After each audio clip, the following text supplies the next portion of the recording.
Hello there. Welcome to another episode of The Pulse. This is Dr. Khalfani, and we're here because we are on the tip of what's going on in the African Diaspora community.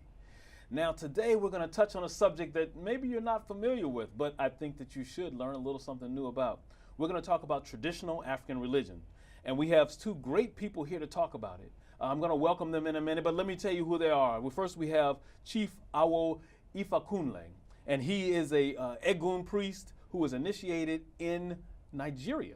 He studied at Hunter College, and we have someone else who's with us here. She's a PhD candidate now, and her name is Funlayo Wood, and she's studying at Harvard University. She's an ABD, and so let me welcome them to the screen. Hello right. There. Thank you. Baba. Thank How you are you, for Dr. Khalfani? I'm Thanks doing for great. having And me. you heard that I said I called him Baba. Now, what is this Baba? Well, Baba is a title for a priest, and it's a term of endearment because my title is actually Babalawo. So it means not necessarily an ancestral priest, but an Ifa priest, which is about divination. So I'm a chief diviner. Okay, good. So today I want to take some time and help our audience understand about traditional African religion, where it came from, and we're going to explore some of those things. But one of the things that I want us to do today that I think is important is that since we're talking about traditional African religion, we want to open up by calling the names of some of the ancestors. And in traditional African religion, but also in traditional African culture, we always do libation first. Absolutely. Libation goes first. God is always first in everything that we do. So yeah, we're going to pour libations, omi tutu, ona tutu, ile tutu, tutu, raraye tutu, ishubara, tutu, abamoa tutu, kosi kuko sayo, kosi foko nene, kisi wo, kosi fitibo, kosi were, kosi welara, kosi fitibo, kosi bobo, sobo konjaro to the ifa.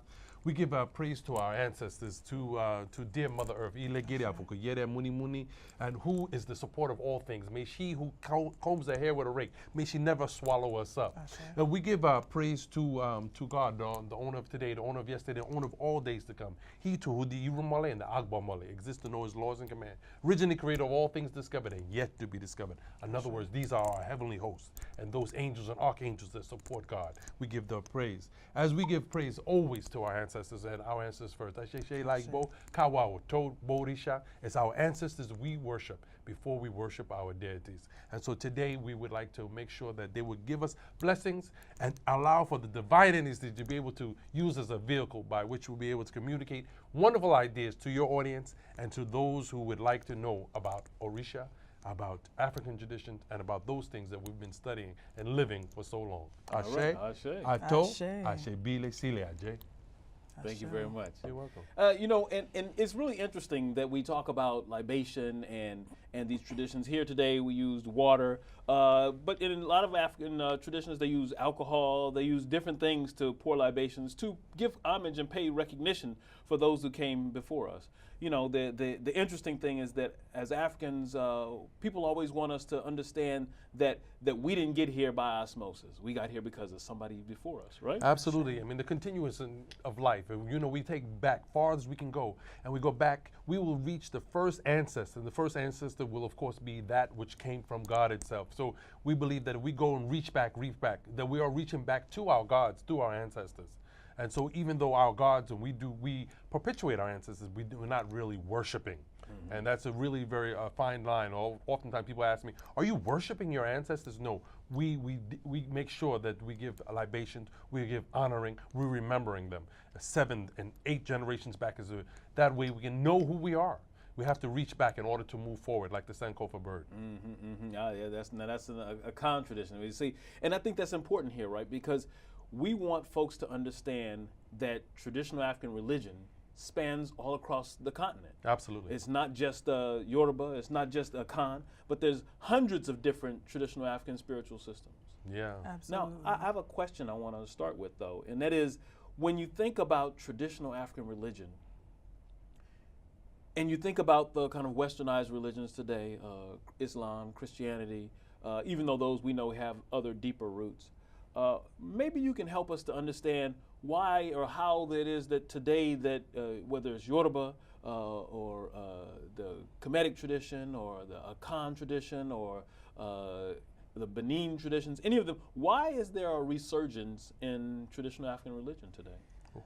Well, I think that I actually was just recently listening to a lecture that Baba Osejima Adefumi gave, and he talked about how all religions encapsulate culture. And I think that we're seeing a resurgence today because people are really realizing that the culture that has come along with Christianity, Islam, and other religions that don't come from our ancestors don't encapsulate our own cultures, and they're not empowering us in the ways that we need to be empowered, particularly with what's all that's going on in the world right now. And so I think that people, along with religion comes culture, comes language, cultural practices, all types of other things come along with what we call religion, right? There was no kind of discrete category of just religion. It was all of these things together. And so along with the resurgence of African traditions, we're seeing a resurgence of people wanting to learn African languages, wanting to travel to the continent and commune with their brothers and sisters, African arts and material culture, music, dance, all of these things go together. And so I believe that it really is just people wanting to know who they are and wanting to understand themselves better. That's right. Now, Chief, you also are someone who studied in Trinidad. Yes. And that system is a little different than traditional Yoruba. Absolutely. It's Shango Baptist. So can you help us to understand what some of the differences are between the Shango Baptist and the Yoruba tradition? Sure. I've been initiated both in Shango Baptist and Spiritual Baptist. In Spiritual Baptist, they utilize Christian images and maintain a lot of connections to Christianity. In the Shango Baptist, they still have the Christian images. They have the Orishas, and they're actually buried in the earths. And they actually pour libations and utilizing a lot of the language, some of the older languages, and some of the closely assimilated kind of religion to the Yoruba than some of the other islands in the Caribbean. Trinidad has maintained their customs, and they call themselves Shango Baptists. And so that deity, Shango, is one of the primary deities of the Yoruba religion. Even in spite of them having many different types of traditions that had actually visited that island, they recognize themselves or connect themselves to the Yoruba deity, Shango, Kawo, Kawabisi, the king of Oyo. Okay, okay. Mm-hmm. And so when you think about Shango, who are some of the other deities that we think of in the Yoruba pantheon? Sure, we have Elegba, who's the road opener. We have Ogun, the road clearer. We have Ochosi, the road director. We have Yemonja, the nurturer, the primary nurturer, the Oshun. We have Inle. We have Oya. We have Shango. We have Obatala, Obato Orisha, who is he's the father of all the Orisha. We have Orumila. Orumila is the great divine witness, creation second only to Olodumare. We have the many deities within the pantheon. They say there's 401 to the right and 401 to the left. But the 401 means is the component of exponential. So there could be so many more. And they are inclusive. So in other words, we do not exclude deities from other systems and other religions of our African traditions, more including them and putting them in. And so sometimes you come up upon a deity that is shared between two different cultures among the Yoruba. One of the things that it's important to note, as you mentioned, that African spirituality spans the entire continent. So we're talking 54 countries, we're talking more than 2,000 ethnic groups, and each ethnic group tended to have their own spiritual system. But these names that we're calling of Obatala, of Eshu, of Ogun, these are really archetypes. And so they're archetypes that we find across the continent. So regardless of the name, the San of South Africa, for example, may call one name, the Congo may call another name, but you see these recurring archetypes. So archetypes of the deity that opens the road, for example, archetypes of the deity that's associated with war, because there is often a time that we have to fight. There's the deities that are associated with creativity, the female divinities, which tend to be often associated with water and fluidity, and also life-giving, right? We can't live without water, and we can't live without women. We all know. I agree to that. So so you see these archetypes recur despite their different names, and then once we migrated here into the Americas, you also see these archetypes recurring and often being being syncretized, although that's the term that people are not using as much, but blended with Christian imagery that was picked up on this side of the water. Well, I'm going to stop you there, and we're going to come back in just a minute, and we're going to talk about that this blending from the continent and the Americas. So stay tuned. The Pulse explores the continuous thread that exists throughout diverse African and African diaspora communities. We will have personal interviews, demonstrations, and entertainment. The Pulse holistically and critically looks at economics, politics, education, art, sports, and health. Join us as we explore the connections between African Americans and African descendants from around the world on The Pulse.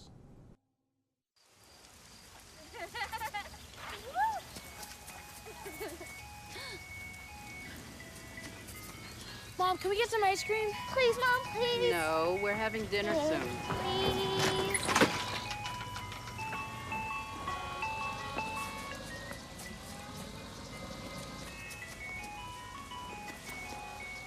You don't have to be perfect to be a perfect parent. There are thousands of children in foster care who will take you just as you are. Well, welcome back. You've just joined us back with The Pulse, and I'm Dr. Khalfani. I'm here with my two wonderful guests. As you can see, we have Funlayo Wood. She's a PhD candidate at Harvard University. That's right, Harvard University.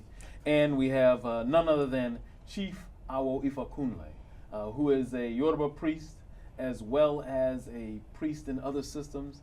He's an Egun priest, and he's studied in Nigeria. So he's going to give us some insight into what the relationship is between that studying in Nigeria and our connection here in the United States. Welcome back, you guys. Oh, thank you. Thanks so much. So we were venturing into this discussion about the connections between Yoruba in Nigeria and this continuation that we have for the African traditions in the Americas, in Brazil, Candomblé, in you have Santeria, all these different Lukumi, all these different traditions that have emerged from the descendants, these African descendants who were brought over enslaved, and they thought that they wiped things away, but there's this continuity, and this is the thread that's helped us to be strong in the face of adversity, in the face of threats and torture and torment, but that we've survived, and our survival has something to do with how we've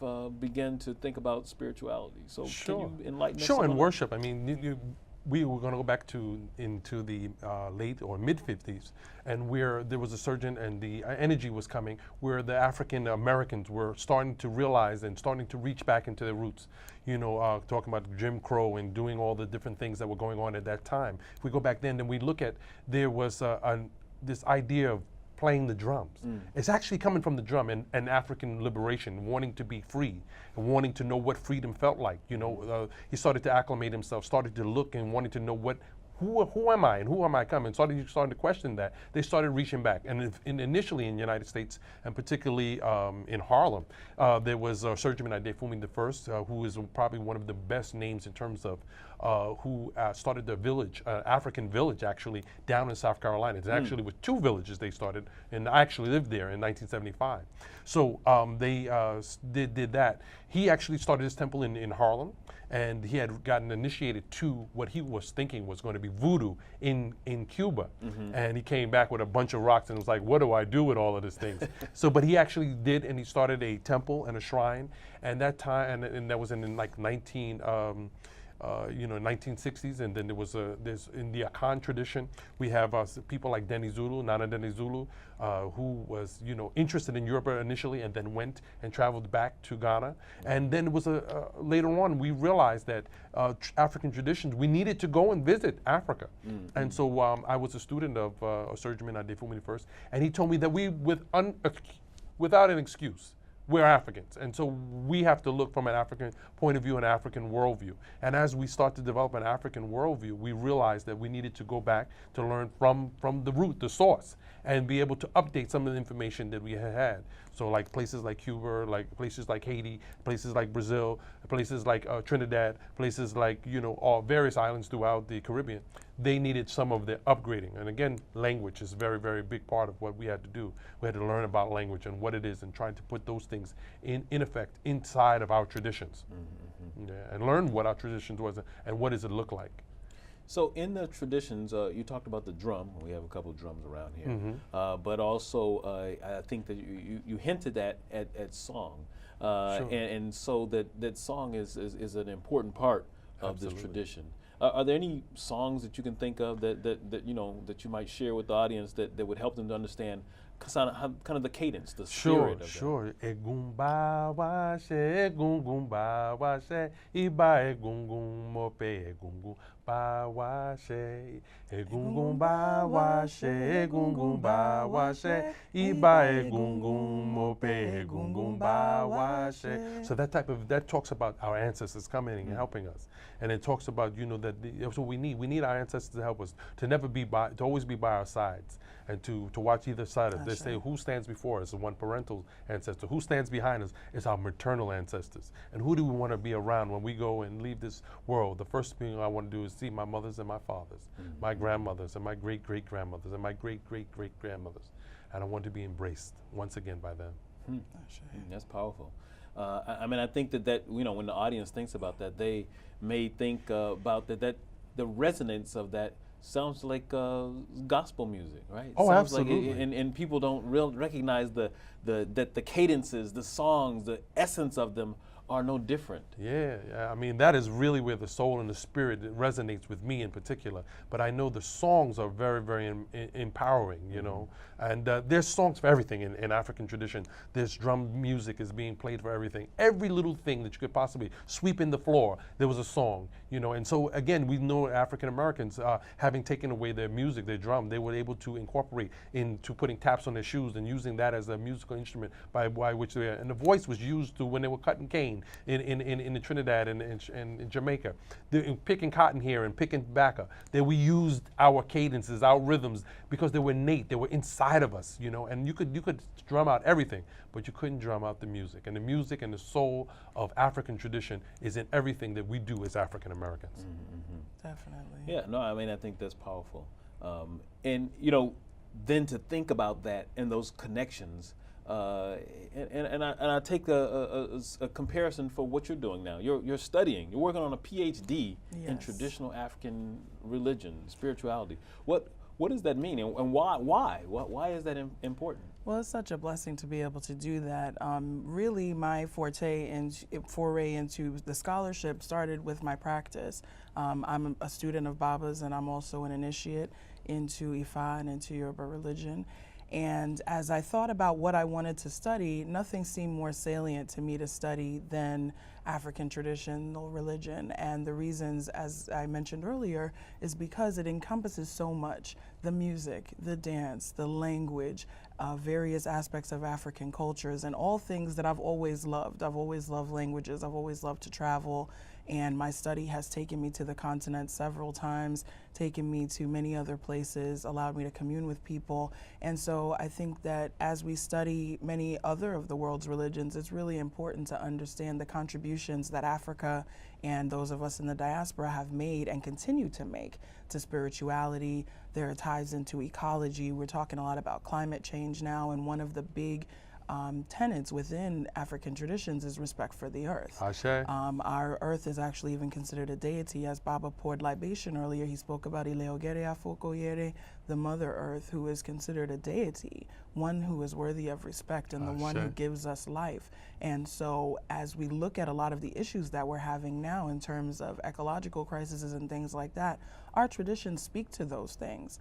And so it's really important for me to draw those connections, draw the connections with healing. We had a conference actually at Harvard on sacred healing in African and diaspora traditions. And so as we look at the way that medicine is going now and how it's not working, we have this Ebola coming out, and people on the continent have said that something as simple as bitter cola, orogbo, which is something that is plentifully available, could help to cure this. But we're so stuck on the pharmaceuticals that we can't see the wisdom that actually comes out of the traditions and our herbology and all of these types of things. And so it's all of those things that I'm interested in. Okay. You know, and I want us to think about when you talk about the healing aspects of it.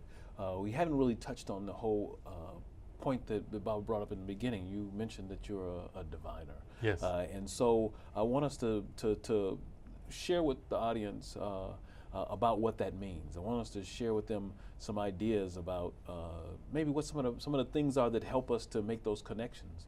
But we're going to do that right after this break. The Pulse explores the continuous thread that exists throughout diverse African and African diaspora communities. We will have personal interviews, demonstrations, and entertainment. The Pulse holistically and critically looks at economics, politics, education, art, sports, and health. Join us as we explore the connections between African Americans and African descendants from around the world on The Pulse. The next 30 seconds can save you a lot of money. Just do your laundry in cold and stick to full loads. Auto-sleep your computers. Plug your gadgets in a power strip and switch it off when you're done. Headed out? Turn back your thermostat by 10 degrees. And drive sensibly. The more energy you save, the more money you save. Find other great tips at energysaver.gov. Welcome back to The Pulse. This is Dr. Khalfani. I know you were out for a minute, but we're back here to talk about traditional African spirituality. And I'm here with my wonderful guests. And let's move back right into it because we don't want to waste any time on anything else. So let's get right back into this discussion. We were talking about healing and the values and the points that African traditional spirituality, what it brings to the table. But Bob, I want you to tell the audience a little bit about divination. What does that even mean? And how does it play within the context of traditional African spirituality? The beauty of African traditions or spirituality in particular is that our deities can communicate with us. So divination is actually communication with the divine energies. And so I'm able to communicate with divination using different tools for either cowrie shells or what we call opele or iking, which is a type of palm nut or seed that I'm able to use through manipulation of my training in Africa as well as here to help me to determine what our gods are saying to us. You know, one of the wonderful things that communication, or I should say African traditions, are able to do is communicate with the deities, and the deities are able to communicate with us. Even there is a verse of Ifa that tells us that we can give birth to our deities, and our deities give birth to us. So that Odu is called Idi Wori. So yeah, so this communication helps me to know about problems, issues. I'm able to make a diagnosis of what your life and your life experiences, things that are potentially going to occur in your life, the things that have happened in your life, past, present, and future, are able to be divined as one. A woman that says we don't know the beginning and ends of all things, but using the art of divination, we're able to communicate with our gods and know what is going to happen, what has happened, and what is happening at the same time. So that way we can diagnose disease, illness, and then prescribe. There is also, in African tradition, there is prescription. In other words, that we go and communicate with our deities and we ask, what do we need as a way of prescription? Either mujare, ebo, ritual, adimu, or song, prayer. How do we do it? How do we approach healing? You know, the idea of healing is not just one-sided. And that this idea of healing, someone says, oh, just pray for me. What are we praying for? And if we're praying for healing, that our deities can tell us how we should make, or a method by which we should move that lineage and move towards being able to accomplish our goals. And that's the wonderful, really, really part of the major part of what I do in my temple, which is called Ile Omopwe in Harlem. And we are there to communicate, to help, to assist, and to perpetuate ancestral religion and culture. So when folks say that traditional African spirituality, that they don't understand it, or that it may have some negative sides to it, what do you say to that? They don't. Is it just their lack of understanding, or what is it? It's ignorance. Ignorance, purely ignorance, and also the stigma that has been placed on us as African people. And that stigma is so interesting because it has the stigma that has been placed on us, and we are constantly in battle and fighting of it. I mean, we have very many things which are very different, But our religion is a natural religion. It's very, very earth-centered, earth-based, and we utilize all our deities are related to the sky.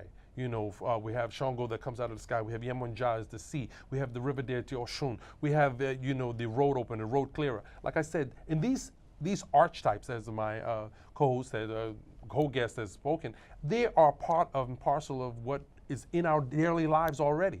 I always tell everyone that my doorman is actually Alegba. He's actually the most quintessential. He knows what goes in, what goes out, and who comes in and where they went. He's quintessential. He knows everything. And that's the great communicator. So that position is a great communicator. The same way the police, they have what we call Ochosi. And so each one of the deities have archetypes in the world. And if we get a better understanding of sharing what we do and how we worship, I think that everyone would have a better sense of, you know, of being tolerant. And we just came back from a World Peace Summit in Korea and South Korea and Seoul, Korea, in which we were among a bunch, world leaders throughout, world spiritual leaders throughout this past September. So we are still not on the world stage, but we want to be able to recognize our voice in the world stage and as a voice of peace as well. And you know, talking about voice and voice on the world stage and peace, you have an organization that you started called the African Diasporic Religious Studies Association. What is that? And tell us a little bit about it. We only have a little bit of time left. But. Yeah, the ADRSA is dedicated to the study of African religions and diasporic religions. And the main purpose is to encourage scholarship within the religions, to support scholars who are studying them, and also to interact with the community in order to dispel some of the negative stigmas that come out about African traditions. Unfortunately, the stigmas against African traditions are really an extension of anti-Africanism, period, in the world, of racism, of the ideology that Africa has not contributed anything to the world. And so those of us who study these traditions and also that study African cultures, languages, etc., are really attempting to combat that and to bring out and show the beauty and the light within these traditions, show the type of knowledge they impart, the divination systems, the contributions to art and music, and all of those types of things. Okay. Well, this has been a beautiful show. I think we've learned a lot about what traditional African spirituality brings to the table, but not just what it brought to the table, but what it's still doing today. Yes. And in that light, I want to thank both of you for joining us. Thank you for having us. us. Thank you so much. We really appreciate it. And we look forward to hearing more from you in the future and seeing you graduate. Yes. Ashe. Well, that's all for us here today. I'm Dr. Khalfani, and you've been watching The Pulse. Stay tuned for another episode, and you'll be right on the pulse of what's going on in the African diaspora. Peace.